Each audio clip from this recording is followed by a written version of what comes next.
Hello and welcome back to Football Manager 2020 with Southport in the Premier League. We are now on episode 3 of season 10, I think, if I remember correctly. I always forget what season we're actually in. And we've kind of started climbing back up the table. We're still very, very much in a relegation battle, however. So since the last episode, 3 more matches have been played. We started off exceptionally well against Norwich. We beat them 4-1. Everard, Doyle, Melkonyan and Murray with the goals in this one. Against Southampton, it was a 1-1 draw. Tommy Doyle once again on the score sheet. And then a 0-0 draw against Arsenal, which, if I'm perfectly honest, was a little bit unexpected. So we've actually gone undefeated in between episodes. We're up to 12th in the table, but we're still only 3 points ahead of Fulham, who are 18th. We are the best of the rest. Then there's 2 teams in the middle of the table, which is Watford and Spurs. And then there's the rest of the league, which is Brighton and upwards. So yeah, we are still definitely in the wrong side of this Premier League battle. We need to make sure we keep winning some games. Today we're going to be up against West Brom. And I think I said Villa. I think that's what we were going to do. I think it was West Brom and Villa. So it's going to be a fairly sizable episode. We're also going to have Palace and Brentford as well as part of this episode, but we're not going to see anything because basically I want to get to the January transfer window. Also, we're getting ourselves a new feeder club. I don't know who it is yet because we're just about to pick it. Oh yes, this is what we want. So I asked for a feeder club to basically broaden our horizons abroad. So they've come back with Australian sides. I mean, can we just... American's good. Do they have MLS sides though? That's what we're after. We don't want none of this United States League Division 1 stuff. We want MLS sides from America. There's definitely some reasonable sized teams. 2 stars. A couple of 2.5 stars from South Korea. Japanese sides as well. Japanese sides could be good. We also have Chinese sides. Chinese Super League sides. As feeder clubs. Is that a good thing? And then obviously we've got Australians as well. I'm tempted to go China, you know? I'm tempted to go for China. If we sort by reputation, that's the one you want to go for. The biggest club there is actually Sapporo Mythos, who are obviously Japanese. The best Chinese one is HB China Fortune. The money's in China, isn't it? There isn't really a huge amount of money in Japan, South Korea or Australia, but there's definitely money in China. Is this going to randomly give us, like, Chinese youth players? Because that'll be pretty good. I'm thinking we're going to go for China Fortune, HB China Fortune. Which, I don't know, is that a good idea? Or maybe we do Guangzhou? I don't know. I'm torn. I'm very torn. We're going to go for heavy China Fortune. That's the one we're going to go for.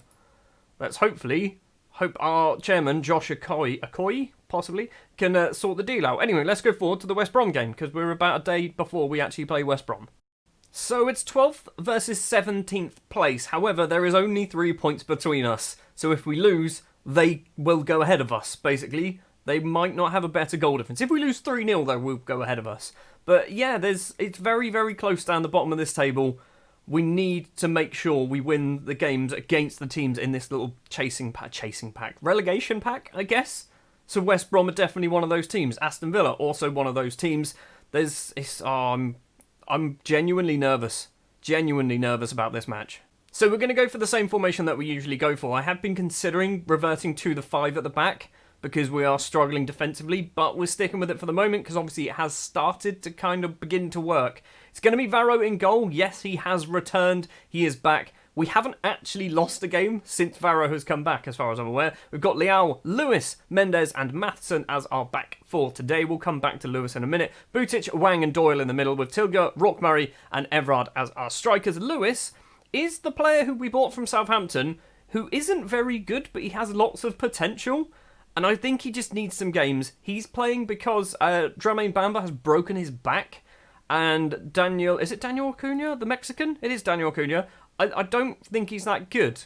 If I'm honest, I don't think he's that good. He is wanted by a couple of teams in China. So, yeah, Daniel Acuna might be off in January. I've also just seen West Brom are playing Dominic Calvert-Lewin as a left-sided midfielder. Not left winger, a left midfielder. And they also have this man, who is called Kevin Chavez, who is a Costa Rican with a grey beard. I'm so annoyed I didn't sign this man when they clearly signed him from... Where did they sign him from? Fulham signed him from Al Yunus. Sure, that team. Let's play West Brom. We need to get some goals. We need to make sure we start scoring goals, particularly against the sides like your West Broms, the teams that are down the bottom end of the table. Those are the teams that we should be able to score a decent amount of goals against. Pick up 3 points. That's what we want from each match against the sides in the bottom 10, I guess. Villa have moved ahead of us. That's not the best start. 16 minutes on the clock. Hodgkinson to a man with really long name. Hodgkinson crosses it in with his left foot. Header clear from Luke Matheson. Wang just smashes it upfield. Everard, the Belgian international, is going to collect it. He's got no support at the moment. He tries to get past his man. Holds up play. And Cardoso nicks the ball away. Not the best clearance. And the Guatemalan Leal finds Butic. Tommy Doyle, edge of the area. Back to Butic, the Croatian. Wonderful ball to find Luke Matheson. Is he going to cross? Tilga to Everard. Everard with a wonderful save from Everson. That was very, very good build-up play. Very close to scoring a goal, but Everson stops it from going in. Butic's corner comes in towards the middle. Lewis doesn't win the header. Rourke Murray's going to collect it, so hopefully the highlight is still alive. Lewis again, the centre-back. Back to Javier Leal. The highlight then randomly ends. A few minutes later, West Brom have a throw deep in their own half. Cardozo back to Pieri. Cardozo and Pieri passing between the pair of them. Ochoa? What's his name? I don't know what his name was. They passed it back to the goalkeeper anyway. Sumahoro tries to find Calvert-Lewin but can't. Matheson to Wang. Over the top to Everard. The Belgian once again and on goal. This time he finds the back of the net. His 4th goal of the season. A lovely cartwheel to celebrate. We're 1-0 up against West Brom. This is what we need to be doing. This is definitely a winnable game. And so far, the performance we're putting in is a winning performance. Well, since the goal, not a lot has happened. West Brom apparently have had a couple more shots, but we didn't see any of them. We are 1-0 up, and if everything stays this way, I think we suddenly go about 6 points clear of the relegation scrap, which is perfect. We probably need to sort out our wingers, don't we? Because neither of them are playing very well.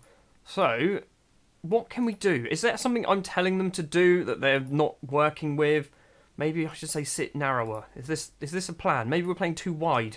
I have no idea what I'm doing with tactics. You probably worked this out by now after 10 seasons. 10 minutes into the second half and we've got ourselves a throw. It's a corner actually. Butic takes the corner. Butic. It's in. It's Christopher bloody Lewis. I've just ballsed up the entire commentary for that, but we're 2-0 up. Christopher Lewis, of all players, who's not very good at football, has got his first goal of the season. Only his second appearance for us as well. We're 2-0 up against West Brom. Matheson with a throw, 60 minutes. Tilke doesn't win the header. West Brom get the ball upfield, but Lewis collects it. He must be riding high right now. Lewis, who's got his first ever goal for the club. Calvert-Lewin has the ball, though, for West Brom. He's number 6 as well. He's number 6, playing on the left wing, and he's actually a striker. Sumahoro runs towards Leao. Instead, actually, Rourke Murray's back to steal it away. Sumahoro still has the ball, though. Murray's chasing him. Hodgkinson across to Chavez, the Costa Rican. Calvert-Lewin heads down. Johnny's there. It's a wonderful save from Varro, the wonder kid goalkeeper. It's still 2-0. Rourke Murray is going to be coming off. Michael Obafemi's just come on. That's not a good sign, because I'm pretty sure last time we played them, he scored. Saulo, there you go. Saulo's going to come on, because he was technically brought as a left winger. 20 minutes to play. Let's give him a get creative. We're doing all right. I'm worried that West Brom might score a goal, and then we'll have a final 10 minutes, which is extremely nervy. But hopefully, we can just coast in to a lovely 2-0 victory. A couple of minutes left to play. Tommy Doyle's coming off. Melkonyan's going to come on as a central midfielder. I think I might even be training him as a central midfielder. We are also going to do Tilga off for Halovko because Tilga's not having a good game. And I've just seen that Christopher Lewis is going to pick up the Man of the Match award as well. Butic with a free kick, 1 minute and 30 to play. Lewis doesn't win the header. Saulo, the Brazilian wonder kid, loses out to Michael Obafemi, the Irish wonder kid. Finds John Jules, runs past his man in towards goal. Varro makes a wonderful save. It's going to be a corner, and we're not going to see it. Instead, we're going to see a different highlight. Okay, Michael Obafemi has the ball. I call him a Irish wonder kid. He's like 27 on this game. Luke Matheson steals it away. Varro just kicks the ball off for a throw. 30 seconds left. Is this just end the match, please? Just end the match. We've got 15 seconds. West Brom aren't going to do anything from this highlight. We're going to win the match 2-0. Calvert-Lewin's going to get on the end of it. 5 seconds to play. Come on, referee. Eugene Halovko, tactical foul there. Wonderful. That is our 6th yellow card of the match, so that's probably a fine coming our way. Brilliant. We are still playing for some reason. Varro has the ball in his hand. Like we're well over the 94 now. Is the referee going to, look at his watch? Varro passes it to the left. The full-time whistle goes. It's a 2-0 victory. Everard and Lewis with the goals. I'm just happy for Christopher Lewis. Because he's not very good at football, is he? He's not a Premier League standard player. Even our coaches think he's only good enough for League One. He scored a bloody goal in the Premier League. So because of the little gap between us and 10th and 11th, we haven't actually moved up in the table. However, Spurs lost their game, whoever they were playing, which means we now go joint on points with 11th place Spurs. Villa are up there, Southampton are also up there. But the good news is we are now 6 points clear of a little relegation scrap. I'm pretty sure we're going to be a mid-table side. Pretty sure this season is mid-table. Maybe not chasing Europe like we were last year, but I'm happy. We're just building for the future. So next up then is going to be Aston Villa. So we've got Wolves, Birmingham, that's Brighton. We've got Wolves, Brighton and Manchester City to play. We'll come back for Villa and then obviously Palace and Brentford away in the FA Cup. Well, we've played the 3 matches in between and things haven't gone particularly well. We picked up 1 solitary point and we didn't really deserve that one either. So we started off against Wolves and were battered, absolutely battered. Wolves were superb in this match. We lost 2-0. Against Brighton, we were battered. They were absolutely superb in this match, but Wang decided, you know what, I've had enough of not winning games or losing games or drawing games or whatever, so he just scored 2 goals by himself. Literally just out of nowhere, Wang just went, you know what, I'm just taking this game by the scruff of the neck and scoring 2 goals, basically giving us a point there. And then against Manchester City, we were absolutely battered in this one as well. They had 30 shots. They scored 3. Eugene Hlovko came off the bench to score late on for us. But yeah, we weren't good enough in this game. We didn't deserve anything. To be fair, getting a point from those 3 is probably 1 point more than we actually deserved. It does mean we drop down to 14th place in the table, so we've dropped down 2 positions, 19 points on the board, but we are still 6 points clear of 18th place at West Brom, and obviously that relegation zone. We've also sold a player. Yep, even though the window's not open, we've sold someone to, I think, Mexico. It is Mexican, Diego Reyes. He has gone to Toluca in Mexico. He has gone for £4.9 million, potentially rising to £6 million. He's spent 3 years on loan there, so he knows the town, the club and everything very, very well. I don't think he was good enough. I think there's definitely potential there, but he needs games to get that potential, and obviously he's now 25. He's probably never going to hit that potential playing for us. Right then, let's play match number 2 of the episode. Aston Villa. It is 13th versus 14th place. This is kind of a must-win game. It's not a must-win game, is it? But this is the type of game that realistically we do want to be winning. Because if we can win this game, we will put ourselves onto 22 points. Hopefully Brighton lose their game, so we'll jump back up to 12th place.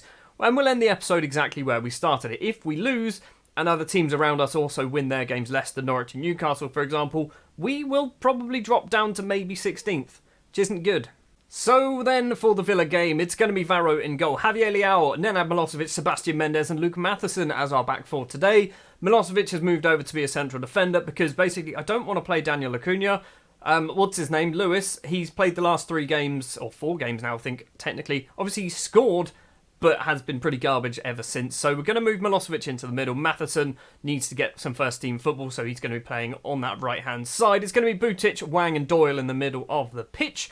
Doyle might be getting replaced in January. It's a very big and expensive signing that might be coming in. But yeah, we'll wait and see. Wait and see till the next episode. Tilgan Murray and Everard will be our strikers. We need Everard to score some more goals because basically he's not really doing it, is he? He's not scoring as many goals as we were hoping. We've motivated everybody. Look at that. Perfect team talk.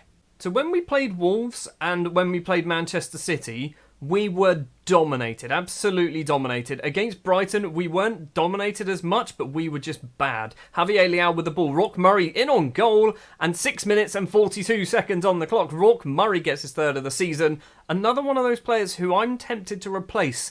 But he's one of those players that I've kind of got a soft spot for.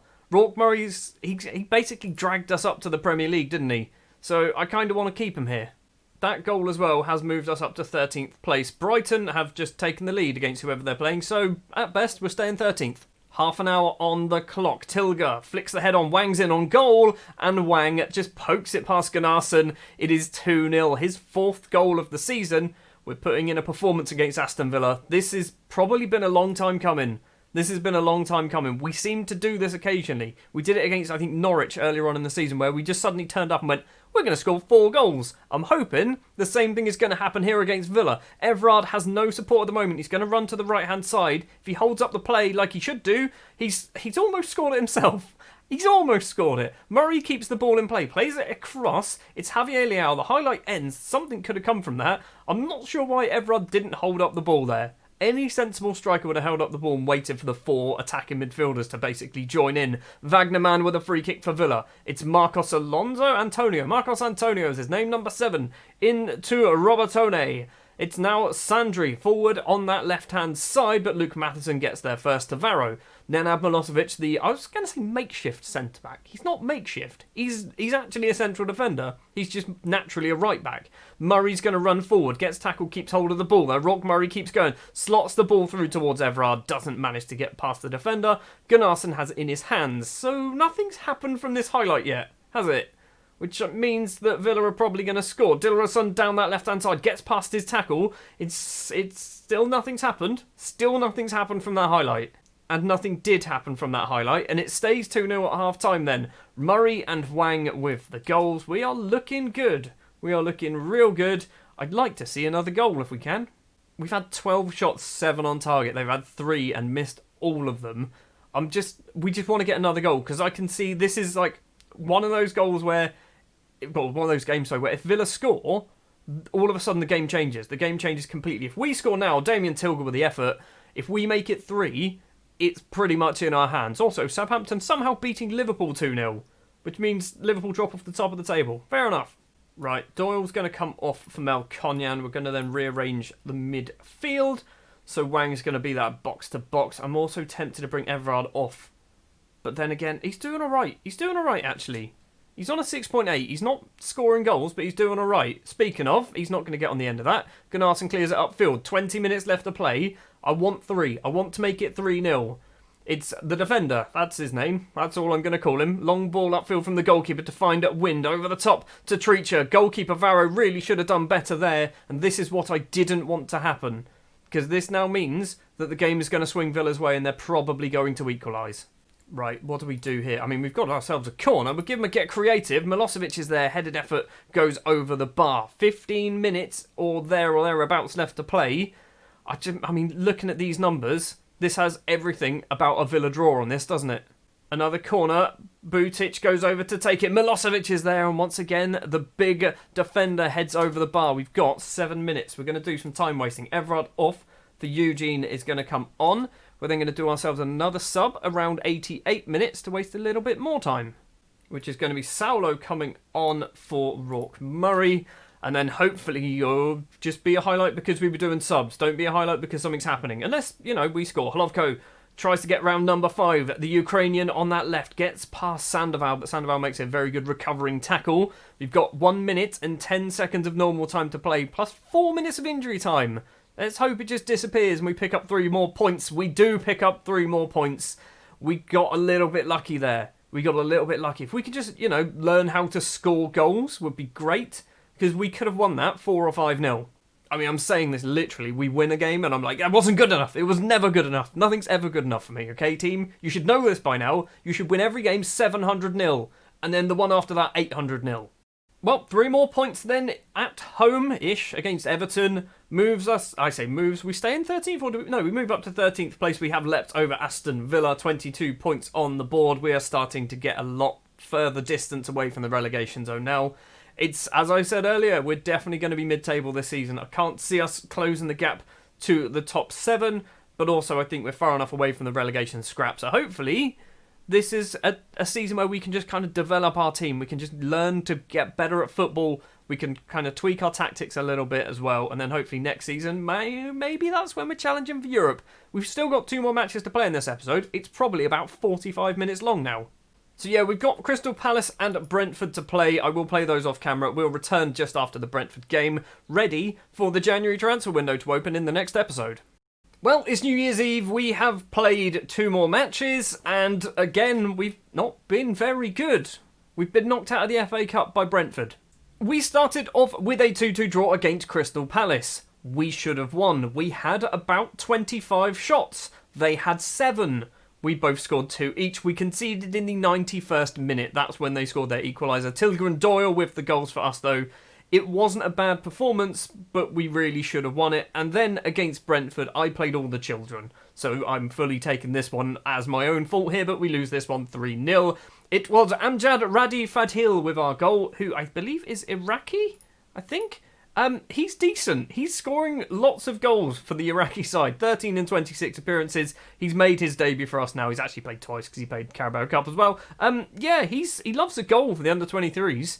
And I guess he loves a goal for the first team. Maybe next year we start playing him. He's got 2.5-star potential. He's garbage, isn't he? Anyway, I guess that's going to do it then for this episode. We finish it in 14th place in the table. We are still, 7 points clear of a relegation scrap, which I think, I hope is far enough. Next episode, we will have the January transfer window, and we'll also probably have 1 or 2 games. I'm not quite sure. Wow, that February's tough, isn't it? We might do Spurs and Brighton.